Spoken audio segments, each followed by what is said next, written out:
County VegFest 2019. Thank you all for coming. It's volume ventures. I'll be very brief to say that you'll be surprised with what you eat can affect how you feel. But to expound more on that point, I will turn the proceedings over to Al Schmidt, and he in turn will introduce his co-panelists. And I'm going to go eat something.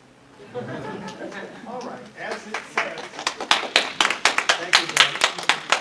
As it says, this is the whole food, plant-based eating drastically changed and saved our lives panel. I could have picked a shorter term. Okay, sorry. And let's see if this technology works. Here it is. I'm the moderator. That's my picture. Al. Can't hear you. Oh, Hold it okay. right up there.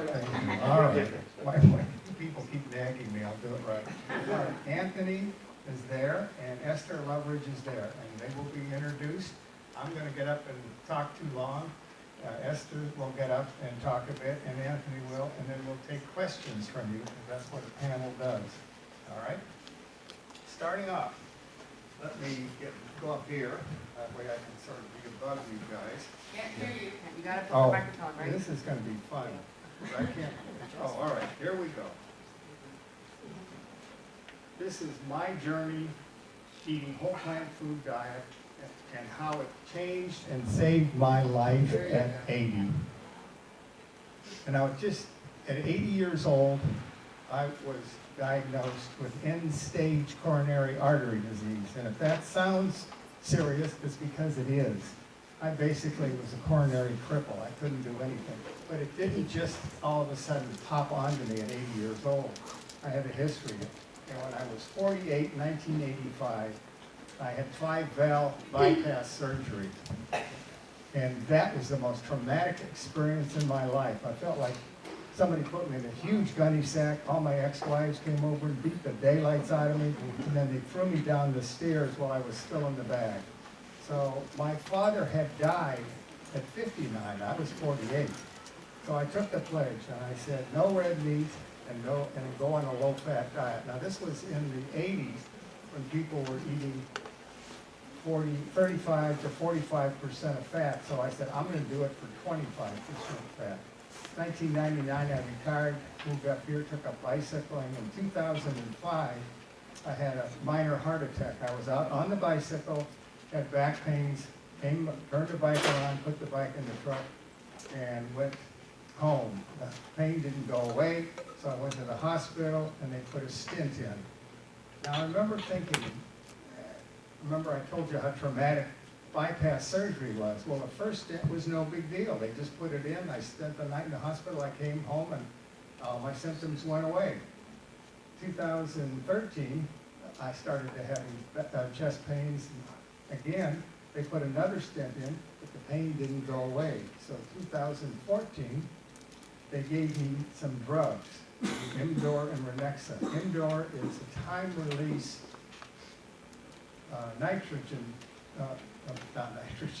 nitro pills, and Renexa opens up your blood vessels. So that was fine. My symptoms went away, but most drugs have side effects, and the side effects were low blood pressure. So I was falling down all the time. I was dizzy all the time, and I wasn't even drinking. So that was no fun. So in 2016, I had yet another stent put in. The symptoms came back, and it did not help. Nothing worked. I was depressed. There was nothing else that could be done. I couldn't climb stairs. I couldn't take the trash out because my driveway was on an angle. I could take it out, but I couldn't even bring the empty can back without having horrible pains. I spent a bunch of money putting stair lifts into my house because I couldn't climb stairs, and I have a 2-story house, and it was cheaper than moving. I had to cancel a bunch of trips during this time. The first one was fishing in Alaska. I thought, why should I go fishing? It's a 2-hour flight to a fishing village, and I'm going to be isolated, so I canceled that one. I went to Carson City with a buddy of mine camping. Now, Carson City is 4,700 foot above sea level. So what do guys do when they're away from their wives, we're alone, and what do? We go to a hardware store. And so I go to one end of Lowe's, he goes to the other end, we meet in the middle, he looks at me and he said, "My God, Al, you look like you're gonna die." Well, he loaded me up in the truck, we went back, picked up the camper, and drove home. So that was the first canceled trip, the first ruined trip, one canceled, one ruined. Then we went to Paris. I promised my wife I'd take her to Paris, and I booked a river cruise, and the first day we're in Paris, I have to climb a flight of stairs. Now, they weren't quite that long, but they sure felt like it. And I had terrible chest pains. I had brought with me a small vial of nitro pills, and I ate those like candy the first day, so I ended up flying back. Instead of having a nice river cruise, I had a weekend in Paris. I had to cancel a trip, a wedding to Wisconsin, couldn't make it, and I also couldn't go to a family wedding in Los Angeles. The whole family was driving down, no big deal. I was terrified to go any place where I wouldn't be close to a hospital, so I had to cancel that. I was actually depressed. Now, at Kaiser, after the last stint was in, they offered me cardiac rehab. All right, I'll take it, I'll try anything. The first half was exercise. Exercise, I could barely get into the room. The room was about this size, I could barely make it from the front door of the room. I had to walk like an old man, like this. Terrible. So I thought that was when I really got depressed. So the second half was diet. Well, I'd already changed my diet back in 1985. I thought, well, I have a chance to do this. So this fat lady comes waltzing out and she says, "I'm going to talk about whole food, plant-based diet." And I'm thinking, bury me now. So she says, "But I'm not on the diet." I thought, phew, that's good. Well, what she passed out is what saved me. She passed out some flyers, and in the flyer, this was the image that saved my life. These are angiograms, and trust me, and I had seen a lot of those by the time I was 80. And on the left, you can see the occlusion of the main vessel there. This was 32 months later. I've been on this diet for 30 months. 32 months later, you can see that that vessel's open. But the important thing is you can see all the minor vessels that are going around it. And so that gave me hope. Yeah, you were sending a life jacket to a drowning man, but I'll take it. So the other thing that she did is she recommended 3 books to me. The first one was Prevent and Reverse Heart Disease. The key there is reverse. I already had the heart disease. No preventing it at this stage. The second one was How Not to Die by Dr. Greger, MD. The very first page of that book, the foreword, he tells you why he became a doctor. And the reason he became a doctor is that his 65-year-old grandmother was sent home from the hospital in a wheelchair. Now, 65, when I'm 80, that's a young chick. So she got herself to California, went on a Pritikin diet, and in 3 weeks, she could walk 8 to 10 miles. And I spoke to her. I thought, if she can do it, I can do it. And the last book they gave me was The China Study by T. Colin Campbell. And that's a scientific treatise about places in China where they had different diets being such a large country, and how healthy, if you eat a plant-based diet, how healthy those people were. All right, Dr. Esselstyn's diet, the diet that saved my life. Here it is, right from the book. You may not eat anything with a mother or a face. This is his words, not me being a smartass. No meat, poultry, or fish. Additionally, you cannot eat eggs or dairy products. Well, that makes sense, because those are animal products. You must not consume oil of any kind, not a drop. And this is where a lot of people have problems. You cannot eat nuts or avocados. And again, those are products that are high in oil and or fat. No sugar, and that makes sense. The body takes sugar and turns it to fat. And your diet should be low fat. The fat content should be kept between 9 and 11%. And Dr. Esselstyn talks about it in his book, and the China Study talks about it. Those societies that eat a diet that's the fat content is held to 10% don't have coronary artery disease, they don't have strokes, they don't have diabetes, they don't have cancer. I mean, they have it, but not as much as we do. They don't have MS, and Parkinson's, and all of the chronic diseases that we get in our society. All right. After 4 weeks on the diet, my buddy and I that had gone to Carson City went up to Tahoe, took our wives up there. Tahoe is at 6,000 feet. I had a nice lunch, salad with no fat dressing, went down and walked on the lake, walked a mile on the lake, and then walked 2 flights of stairs up to get back to my car. I came home, took the stair lifts out, and haven't looked back since. All right, that was me before and after. That was me in Paris. You'd think I'd be happy, not a chance. My friend Tammy took the picture on the right. All right, the results. I don't have any angina at all anymore. I can walk long distance and climb stairs. My cholesterol went from 195 to 50 in 3 months. I lost 30 pounds and went from 180 to 150, and now about 147. And you're going to hear some really interesting weight loss from my 2 panelists here. Kidney function went from 40% to normal, and I'm convinced that if I hadn't gone on this diet and I hadn't passed away from coronary artery disease, I think the kidney functions would have gotten me. I don't get ugly looking bruises on my hands and arms anymore. I had this terrible purple skin on my ankle. You never saw it because I always wear socks. But that went away after 11 months. I had swollen foot after the bypass. They strip a vein out of your leg. And of course the blood can't get back up from your foot, so it's not really swollen, it's just puffy. That went away after about 2 years. My PSA went from 7 to 3.8, and the number of daily, this is a nice one, the number of daily pills I was taking went from 20 to 8, and an increase in my mental acuity, and I've really noticed that. My wife always has called me an ass, but now she thinks I'm a smart ass. You don't have to agree with her, you know. And I have a lot more energy than I had before, and if you can't, well, just trust me on this one. Now, here's one that Kaiser loves. They just love this. No, not the no aches or pains. I'm sorry. I love this one.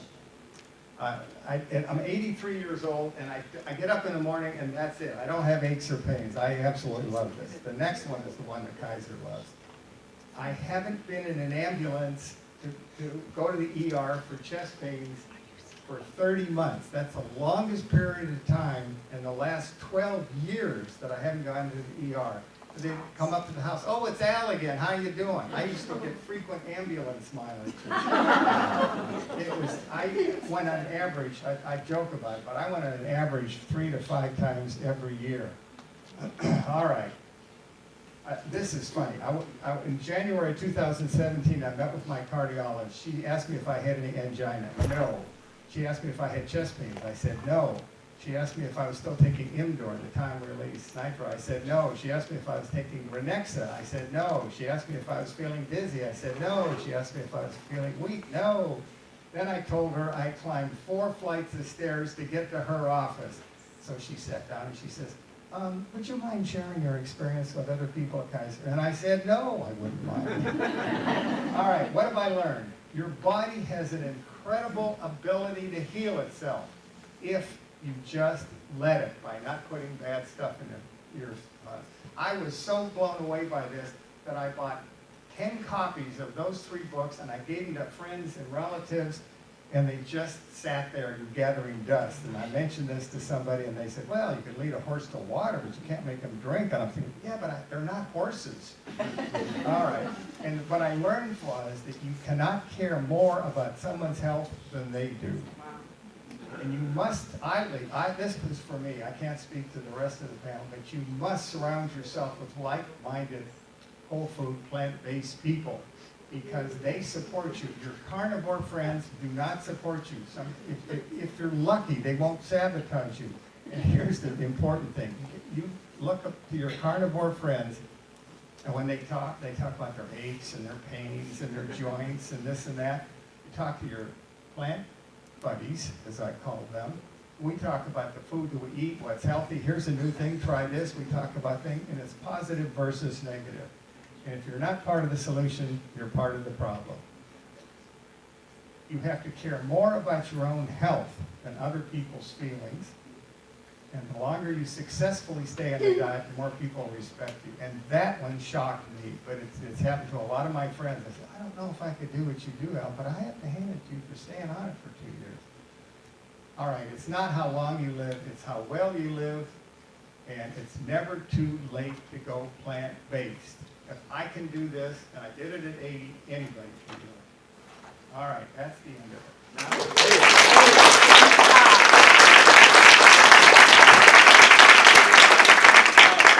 I'm going to introduce Esther next. She's on the bottom, but that has to do with the alphabet. And Esther has a really good story. You want to stand up here or you want to sit down? That's up to you. Oh, we can't see you We sitting. can't see you, Esther. There you go. Okay.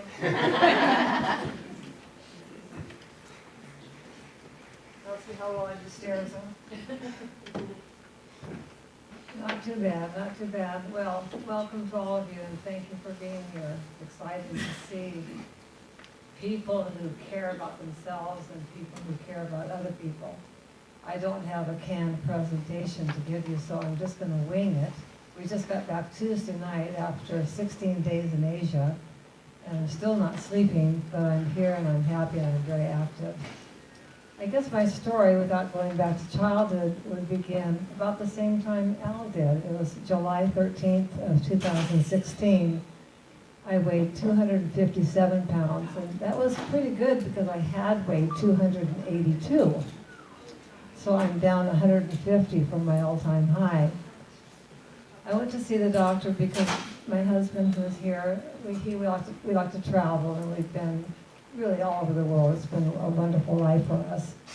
And but it was getting to the point, after having been in Ireland, that I could hardly make it to the next gate of the airport. After being there for a couple of weeks, my knees hurt, my feet hurt, and I thought, Ben, don't you understand that every step I take hurts? And I almost wanted to just sit down in the middle of the airport and say, he's going to have to come back and find me because I can't walk anymore. Well, I came home, that was in May of 2016, and so I went to the doctor at Kaiser, and bless his heart, he needs to be educated. Please pray for him. He said he could offer me injections in my knee.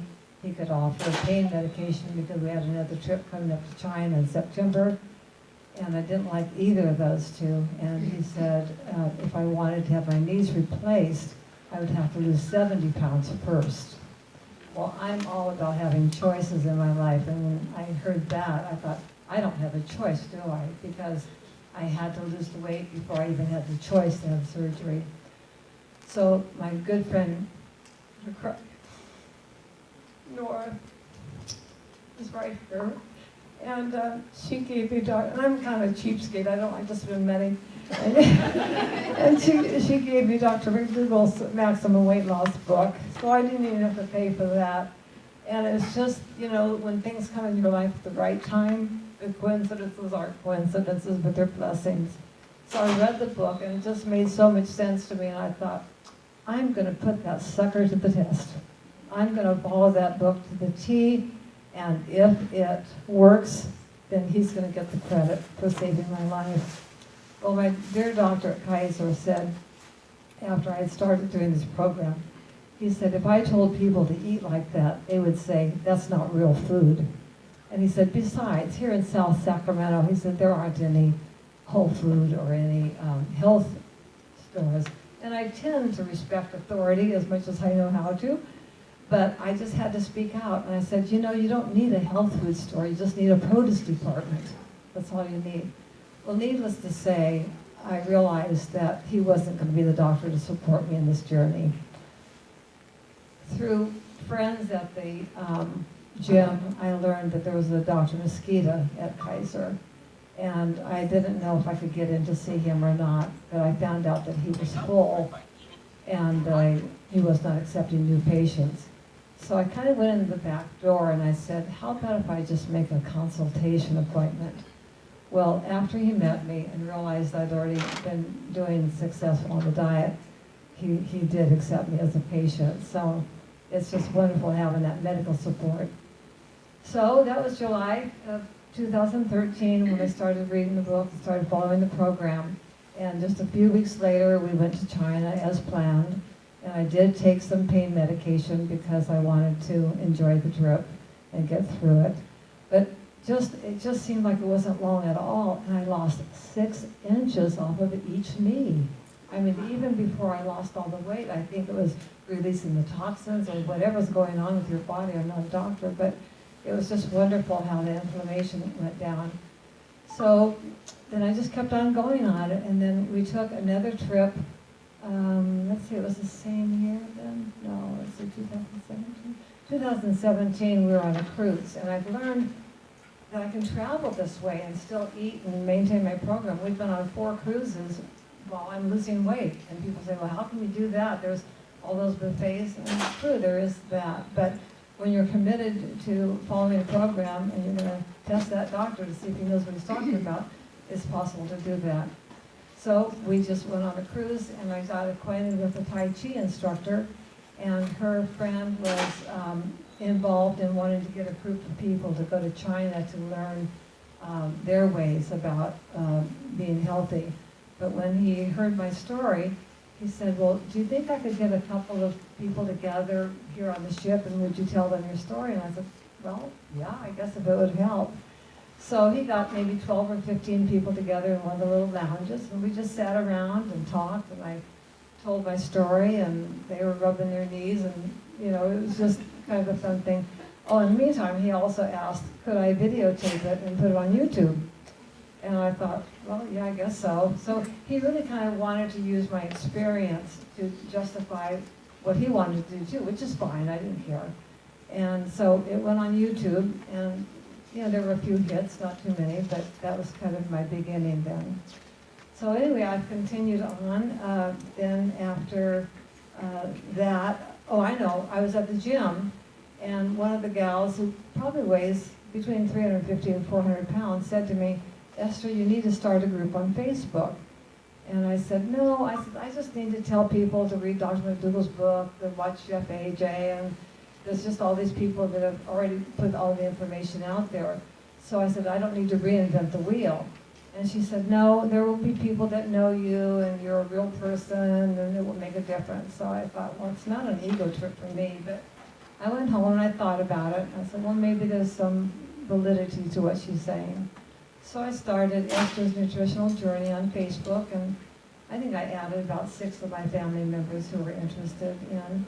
And it was kind of slow going at first, but then after a while, more and more people started hearing about it. And now I can tell you we have over 850 in our group. So it's exciting to be able to share, and I just can't talk about it enough, because when you have your life saved, you know, it's kind of like if you were bald and you found a cure for baldness, would you be shouting it from the rooftops, whether you made money of it or not?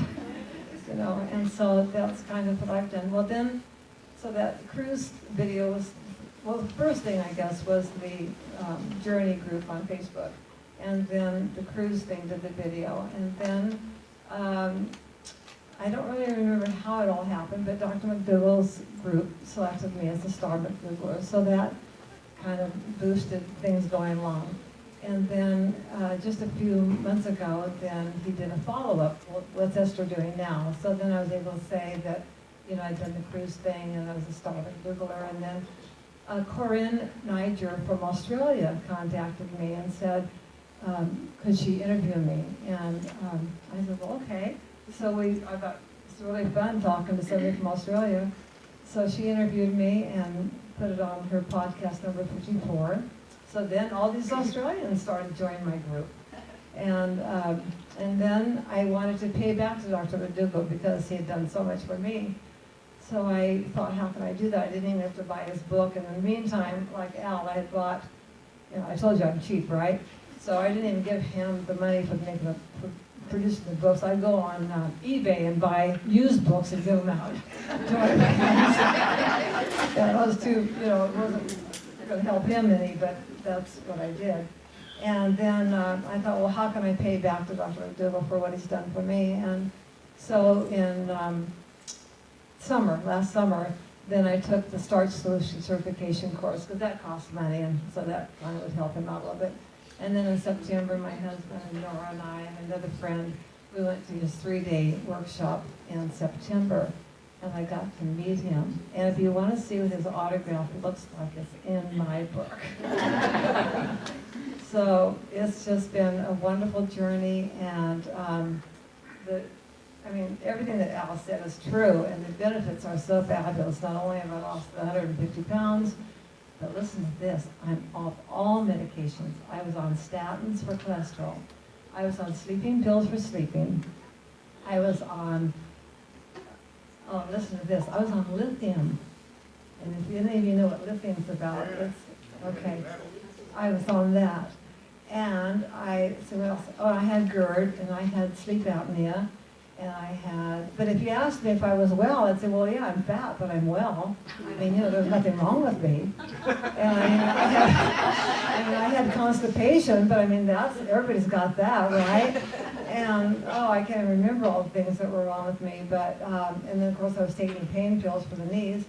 And now, the first thing that went away was the pain pills, and then I went to my Dr. Mosquita, and it was like getting saved, if any of you know that experience. I mean, he started reading off all my chronic illnesses that were on my list. And as we went through them, he'd say, gone. And he'd read the next one, he'd say, gone. He'd read the next one. And by the time I finished that appointment, my list of ailments were gone. I mean, all of them. Well then, if that's not enough, then I was being checked in my eyes for macular pucker. And after 3 months of eating this way, I went to see Dr. Rabin at Kaiser, and he said that now I could have surgery for my eye. And I said, well, you know what? I said, I just started eating this really weird way, and I'm eating all these vegetables, and I'm eating lots of carrots, and I said, I just kind of have the feeling that my eyesight's going to get better too. And he said, well, there's no rush on it. He said, you're eligible for it, but it's not required. So I went back 6 months later, and he said, your eyesight has actually improved. Wow. I went back another 6 months later, and he said, your eyesight has improved again. I saw him again on December 10th, and as I was leaving the office, I said, I haven't been wearing my glasses for quite a while now, and I said, should I wear them so that my eyes won't get worse? And he said, with your eyesight, you don't even need to wear glasses. I'm 75 years old. I mean, and then the other really big miracle is I was on thyroid medication for low thyroid for over 30 years. And I went to my doctor, and as I lost weight, they reduced the dosage, right? So I went from 112 down to 100, and then I was down to 50. Well, 50, you're almost home free, right? So why would I want to take any of it? So I said to my doctor, I said, well, what would happen if I went off my thyroid medication? Because I've never heard of anybody getting off thyroid.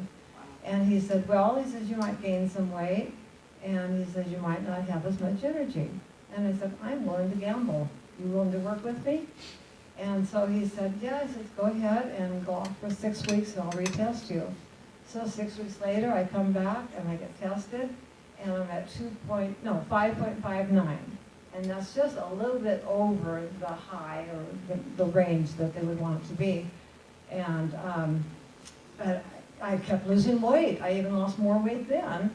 And you can tell, I mean, even if not sleeping and traveling from Asia, I mean, I had all the energy I can handle. So, and then when I went to Dr. McDougall's seminar in September, I talked to Dr. Lim, who knows my doctor, and he said, at that level, he said, I would not put you back on it. And so I haven't been back on that. So I can't think of anything else to cure, but if you can, if you can cure me of talking too much, I can do that. But it's just a joy to share my story, and life is wonderful. And we just got back from Asia, and we're going to go to Croatia in April, and we're going to go to India in September, and I can walk anywhere. In fact, when we were just over there in Vietnam, we were on the 9th floor of the hotel, and I thought, I'd like to just walk down, because the elevator was being too slow for me. So I just walked down 9 flights of stairs, and I can climb anywhere, and I do feel it in steps when I climb. I can feel the strain, if you will. I forgot to tell you, I didn't need to have my knees replaced after all. And I didn't have to have my eye surgery. And I didn't have to have a breast reduction. So I don't know, I'm probably talking too much, but, it's just a joy to be here and to be a novice, but just to be a normal person who decided that it was worth it to take care of yourself, you know. And when I told my brother and his wife they wanted to know how I lost weight, and my dear sister-in-law, she said, you might as well just lie down and die. And I said, well, I'm not lying down and I'm not dying.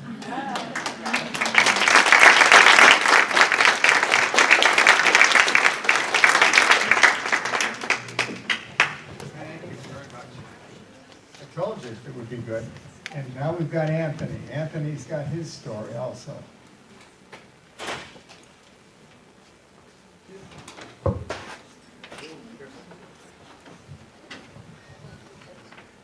Well, thank you for coming out. So, my whole life, I was the fat kid.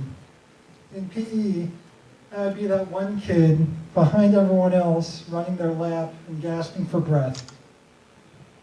I couldn't run a block, and it was clear that I didn't have the right genes to be athletic. By college, I was over 300 pounds.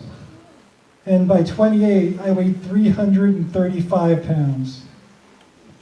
I was pre-diabetic, had hypertension, depression, sleep apnea, back pain, terrible allergies, and bad acne. Then I watched Cowspiracy, which convinced me to go vegan. Shortly after that, I was lucky to hear a caller to a news program recommend the China study. And I figured I might as well read the book since I was already vegan anyway. So from there, I found Dr. McDougall, and later nutritionfacts.org and Chef AJ. And they taught me how to eat through hundreds of hours of videos. At first, to lose weight, I counted calories because it had worked for me before in the past. But I found that just as all those doctors promised, as long as I was eating the right foods, I could eat as much as I wanted and I would still lose weight. And I like to eat a lot of food. So I cut out the oils, the sugar, and the white flour in my cooking, and I also stopped eating the processed meat substitutes. I ate a lot of rice and beans, potatoes, oatmeal, and whole wheat pasta, and most of my calories came from starches with a plentiful supply of fruit and also some vegetables thrown in. I made it as easy as possible to eat healthy food, making healthy choices convenient, while removing the unhealthy food from my environment. I did lots of batch cooking, so I only had to cook a few times a week, and I significantly improved my cooking skills since I largely stopped eating out. Doing that got me down about 120 pounds over a year. After that, I plateaued, so I made my diet a bit more strict. I started each meal with a big serving of vegetables. I became more stringent about the oils and processed foods, and I largely cut out the healthy, high-fat plant foods like nuts, avocados, and tofu. I slowly lost the remaining excess weight, and when I got under 200, it was the first time in my life that I can remember that I wasn't overweight or obese. Eventually, I got down to 185 pounds, a full 150 pounds lighter than when I started. Now, I had tried exercise before, but I found that once I had lost the weight, I was able to really exercise for the first time, and I had a lot more energy, and I would even feel restless if I didn't exercise. Over the past few months, I've started running, and this morning, before coming here, I ran 8 miles, and I'm currently training for my first half marathon, which is going to be in March in Florida. And that really paints a stark contrast to me being the kid who was gasping for breath behind the rest of the class in PE. So now, at 32, I'm in the best shape of my life by far. And I know that I'm only getting fitter too. But changing my diet didn't just make me healthier. It taught me how to build habits one small step at a time to lead to big changes. It cascaded into other healthy daily habits like meditation, reading, weightlifting, and running, such that I'm a completely different person from who I was 4 years ago. I didn't just lose 150 pounds and resolve my health problems. I became someone that I never would have imagined I could be. Thank you.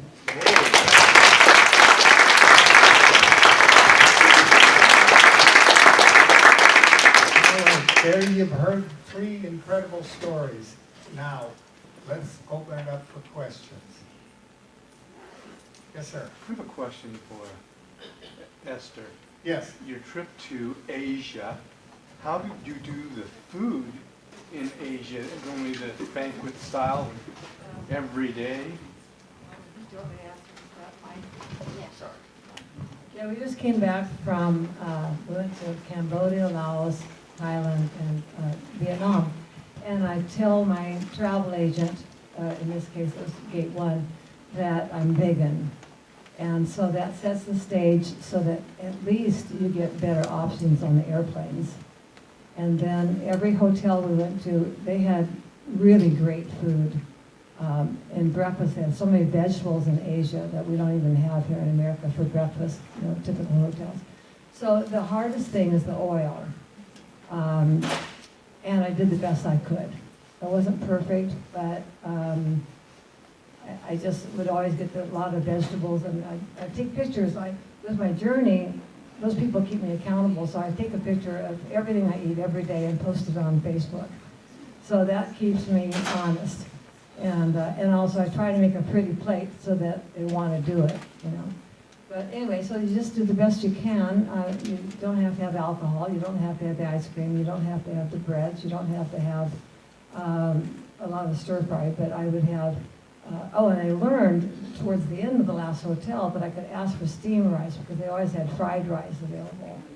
But giving up animal and dairy is not a problem at all. But it was, the oil thing was a little bit more of a tricky, but it could be done. You just have to get lots of, and then our travel agent, or a travel guide rather, when we go to the markets, he said to me, he said, well, you can go ahead and I'll buy you some potatoes and they'll cook it for you at the hotel. And I said, you've got to be kidding. And they did.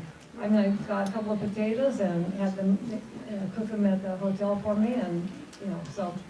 And then as far as cruising, cruising, the breakfasts are the most difficult because, again, they have all the traditional foods for breakfast, as you know what they are. So now I don't even call breakfast breakfast anymore. I eat vegetables, so I call it first food of the day.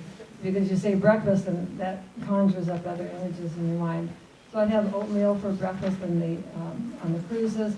Lunch, I'd have a huge big salad with balsamic vinegar. And then they now have vegan menus for your evening dining, and I would order a big sweet potato and broccoli for my entree and have berries for dessert, and so we just make it work. And when you walk past all those pastries, those cinnamon rolls would sometimes call out to me, but you just have to say poison, poison, poison, and go on by. Anybody else? For the panel, how has your friendships with your non-vegan friends been? The question was, how has our relationships with our carnivore friends? Carnivore friends, yes. All right, Anthony, why don't you I'll answer that. Yes, why don't thank take you. that first? So for me, it hasn't really changed much, except that it made me, a bit weirder compared to them. So, but they all saw me. My friends, I've known them since high school, so they've seen me go from 300 to 335, and now back down to 185. So they can't say anything bad about it. So they're supportive, like, oh yeah, that's cool. I'll just say that going out, socializing and going out for dinner is difficult. The secret is to eat before you go out. Know that you can eat again when you get home. Just buy some, a lot of places you can get a baked potato and a side of broccoli. Just look for the sides because most menus do not have anything that is what we want. So you just have to be resolved and just realize that you're going for the friendship and not for the food. Okay, mine's a little bit different. I did, as we all did, we did it all by ourselves. And my recovery was so quick, I was terrified that in 4 weeks I could walk and have no change. And I was terrified that if I varied from the diet 1 iota, I'd be back to the life, not much of the life that I had before. So I was extremely strict, and particularly on the oil.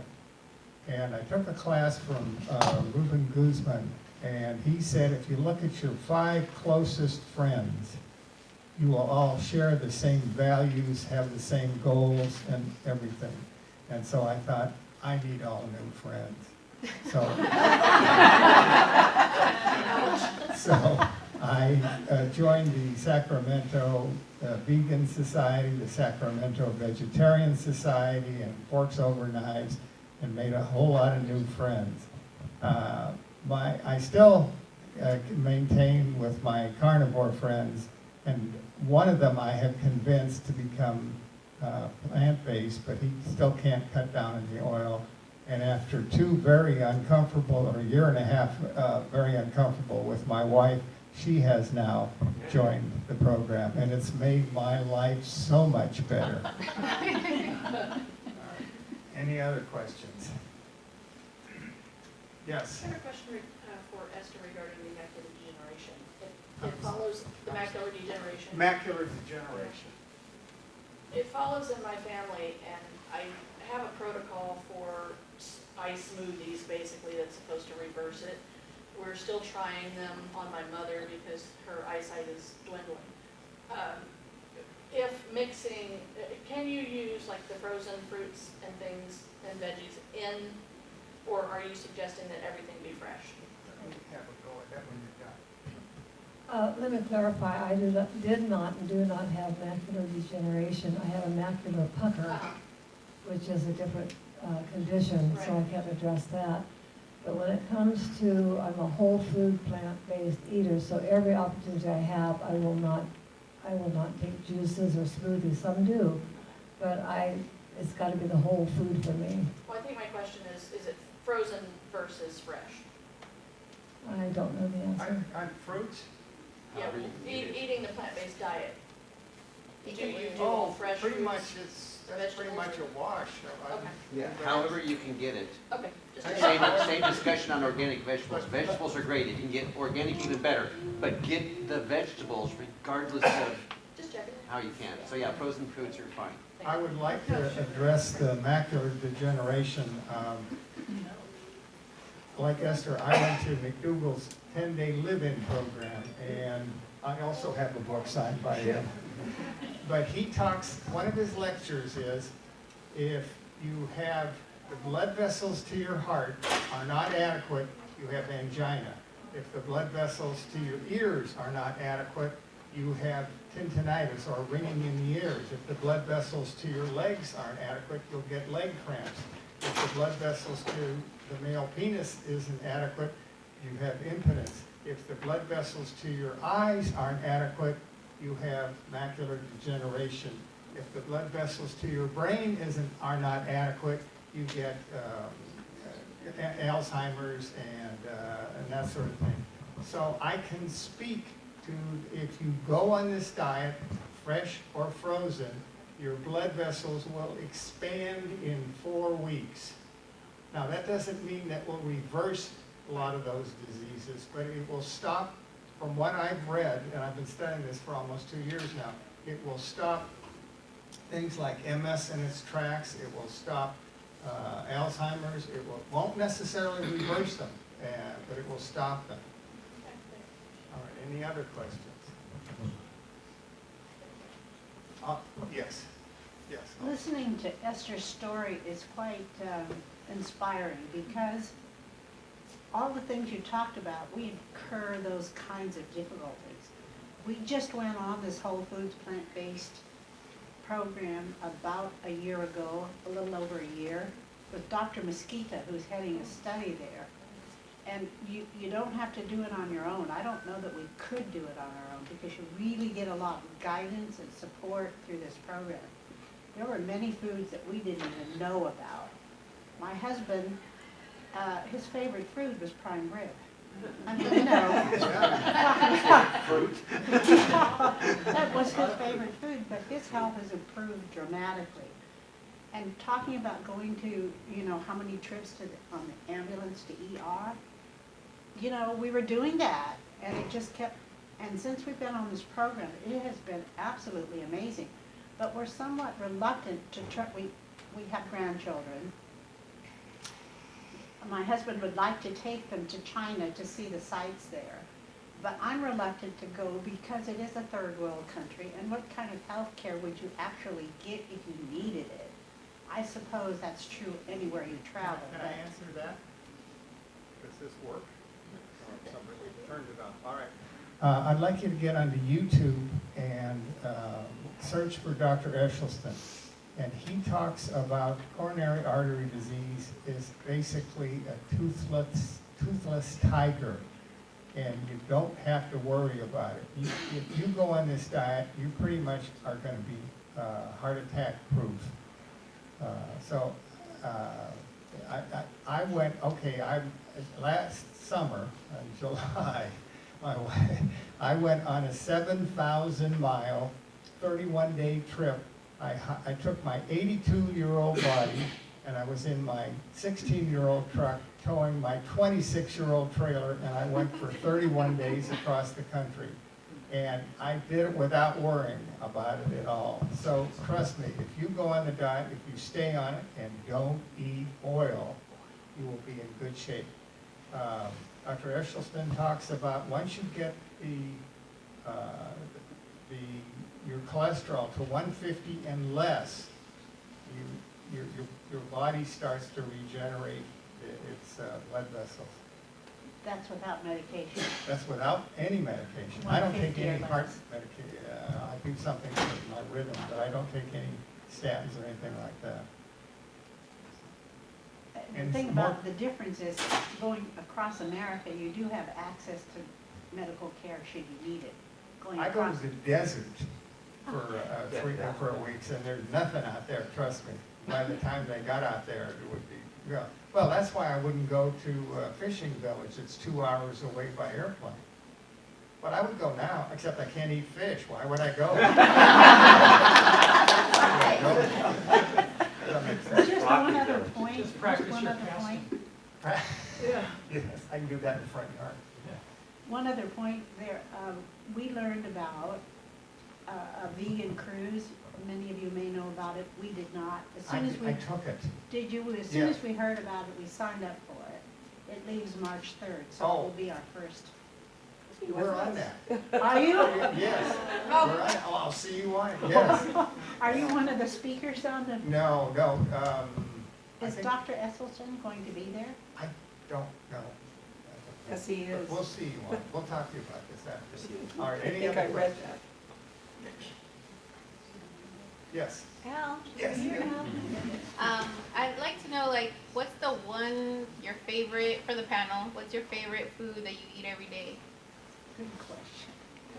That you won't get tired of it forever. I want to know that one. I'll tell you. Okay. For me, it would definitely be black rice and brown rice with black beans. And I have that every day, and if I can, I have some salsa on it, ideally a nice mango salsa. But, and that's my go-to meal, and I eat it every day so that I make sure I get my beans in. So. I have a sweet tooth, so I love sweet potatoes. Sweet potatoes are just like heaven to me, and I use them in an Instant Pot, and then I drink the juice from that. It's like drinking honey, and it's just wonderful. It's just wonderful. It's just orgasmic. What's an Instant Pot? Dr. Esselstyn recommends that you routinize your meals. So every morning, and I still love it, I've been doing it for 2 years, I eat oatmeal. Now, I don't buy processed oatmeals. I buy the oat groats, which are, they look like rice that are totally unprocessed. My friend Tammy has a recipe. If you go to her website, Nutmeg Notebook, and tells you how to cook it in a pressure cooker. I make up a batch of 6 days. I put in it ground flax seeds because that's good for you, and I put a little alma powder in it, and then I take a scoop of that, put in a banana on it, raspberries, blackberries, and blueberries, and I eat that every morning, and I never get tired of it. And it sounds like they're opening the door. We have 10 minutes to close those doors. Is that on Tammy's website? I'm sorry. Is that on your Nutmeg? Yeah. Nutmeg Okay. notebook. I have cards. I've been on I use it all the time. I just wanted to mention that I brought a flyer for anyone who wants a little more information on the medication that I was able to eliminate. But it's here. They're not picking this up. Oh, I don't think. Tom, go ahead. Has there been any dialogue, Anthony or you, about cholesterol being too low? Because I also enjoy my oats in the morning, and then the beans and rice for lunch is very typical. But my doctor is complaining that my cholesterol has got too low, What is it? like 118, 111, 118. But the ratio is perfect. The LDL, the ratio is perfect. He says, yeah, we're gonna have to watch your cholesterol. It's getting too low. Check with one of the real doctors. Check with the real doctor. Check with the real doctors. McDougall, Esselstyn, Bernard. Yeah. All right, I guess Yeah. okay, we're wrapping it up, ladies and gentlemen. Thank you for showing up. And thank you for putting up with us.